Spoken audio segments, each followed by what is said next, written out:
Hi everybody, it's so cool to see you here again. We are here to answer some questions about the new roadmap and speak about esport in general in Web3 space. And it's very a good occasion because we had some questions for Timoji. So thank you for your question that are related on esport, tokenization of the assets you're gonna win in the tournament. So we're gonna manage balance between all the assets. And I think it's a question that interests everybody. So let's go. So the first question is, I can let you read them. Sure. Yeah, the first question is how to have esports when there is unbalance in the equipment. So like different items will have different rarities. Some weapons are maybe more efficient than other weapons. So kind of how do we balance that? I think there are kind of a few ways to do this. First off, our vision for esports in Shockwaves is more towards kind of a streamer-based esport and more like a democratized esport that includes more people. That's what typical tournaments of very large leagues that would kind of compete with each other, and only the very, very best players would ever get anything out of this. We want to have a more kind of an esport that includes any kind of player and sort of some forms of competition that exist within the game. And I think this is much more compatible with an evolution in the equipment.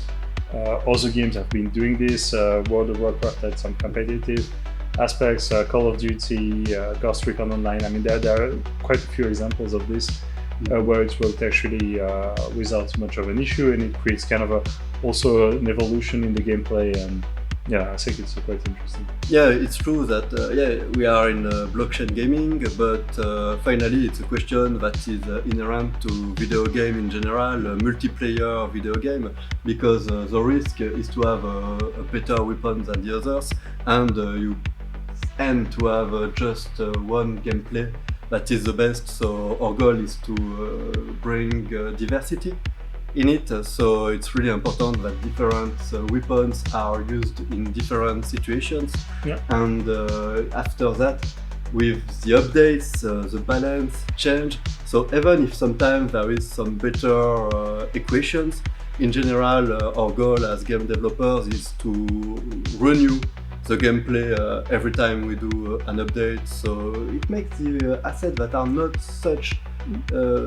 Yeah, I think it creates some form of balance somehow, and also it kind of leads to the second question he had, which is how to keep weapon NFTs in demand if they are balanced. Well, even though there will be some slight imbalance, the goal is to keep it's very important, of course, for us as a Web3 project to keep interest in new NFTs and former developed NFTs, and that's kind of one of the big reasons why we want to renew the collections. There will be new weapons that will be released over time, and they will have different gameplays, grenade launchers, etc. And all these, even though they are not necessarily better than the previous ones that were released earlier, they will be kind of complementary, and there will be reasons for people to want to have new weapons as well as older kinds of weapons,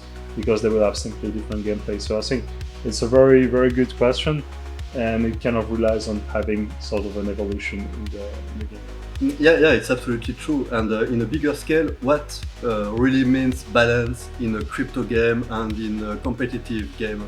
Because what is the game truly? We often thought about tournaments when we thought about esport, but in Web3 it's completely different, because as you always earn a little bit while playing, the main specificity of esport, which is rewarding the players for their commitment, is diffused in all the aspects of the gameplay. So when you play, even when you are not in tournament, somehow you are actually doing esport. Mm-hmm. And you are earning for having better weapons. So it's like if you was in one big game. And it's completely normal when you are in one game, like in Dota or in Counter-Strike, that the team that is performing the best tend to get the best weapons during the time. So of course it's something that can happen in our crypto game, but it's normal because it's how the game is designed to reward the player who are the most invested. But there is something to balance this, so you don't have just the player who takes the most time into the game, but will have just the best weapons and succeed in the tournaments.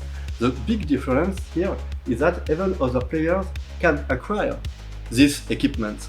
If the best players want to sell them on the secondary market, well, it gives a true utility to them, because if these weapons are slightly better or just better, it gives a real interest for people to buy them. And it's a huge opportunity for players who are here at the beginning, who start to play and to win prizes, because if they take time, they will have better rewards. And this means that in 1 month, 2 months, 3 months, when someone, even if he is a really good player, wants to join, one of the ways to go quick in tournament will be to buy some equipment to the player who are acquire this equipment. So even if it's not completely balanced in some way, it's a part of the tokenomics, it's a part of the competition, and it's a part of the reward. Sure, yeah, and I think it fits better also the current streaming and video ecosystem. It became from more like videos, like short videos, to like right now what's kind of maybe the meta of like streaming. It's more like kind of like, you know, on Twitch usually tends to be relatively long streams, and on YouTube as well. And this doesn't really fit that well. Like people, like streamers want to have regularity, content creators want to be able to kind of release some content all the time that is interesting and that is competitive. And this type of kind of esport makes more sense than tournaments, which is still good. I mean, it still makes sense to have tournaments, but I feel like it's focusing only on this for the kind of esport side is not maybe what's best for the current streaming platforms.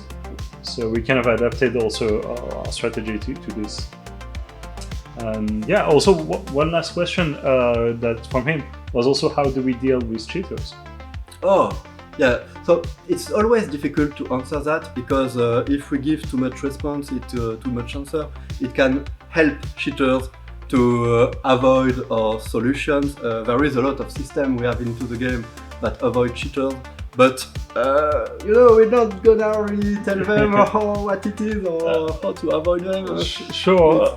I mean, overall, like there are several ways of avoiding cheaters. There are different types of cheats that we want to avoid. Maybe the main one, the more like game-breaking ones, which are like kind of cheating that is related to the game client itself, like sending data that is wrong to the server. This is the game is protected to it in a really good way, in the sense that it's basically the server that decides whatever is the ground truth. Like if a player shot another player, it will be the server that will check if it's indeed possible. And that's a good layer of security. That's also the most difficult to add afterwards. If you create a game and your architecture is not suited for that, it's an issue. Other cheats that exist are, of course, there are like wall hacks. This is not that much of an issue with the minimap, the way it is in the game. It doesn't give it that big an advantage. And also aimbots, or like there are tons of cheats that exist. But these are kind of the most common ones in FPS. Aimbots, I think the way weapons work, they are not super precise, and so it would mitigate that. But also the way the client is, it would be difficult to hack it. It's never impossible. There will always be, like, if you have like the whole power of North Korea that tries to hack your game, it will be they would succeed, in any case. But it should be pretty safe for that. And of course, we'll keep taking steps to secure the game further and further, especially if we have more and more issues with that. But from what we've seen, you have more easily the fear of cheaters than actual cheaters. a lot of people were suspecting Blood to be a cheater. Exactly. I suspect him to not be a cheater, just a really good player. You answer really well, and it's a good thing to speak about Blood, because actually we got you covered, and we have in our hand 20 minutes of game footage from him to prove that he's not a cheater. So we are actually looking to all these files to see how he's playing, and we are going to create a compiled video, so you will see how Blood is performing so well in the game, and you will be able to see yourself that there is no cheat involved in the game. Yeah, we wish we had a reason to ban him, but unfortunately we don't. And yeah. So here is for the esport in Shockwaves. Don't hesitate to ask more questions. Thanks to Moje for all these questions that are really interesting and give us the opportunity to explain more about what is coming and how we see the esport. Feel free to give us any comment. We will of course answer by writing on Telegram and Discord on other video like this. It's always a pleasure to discuss with you, and see you really soon.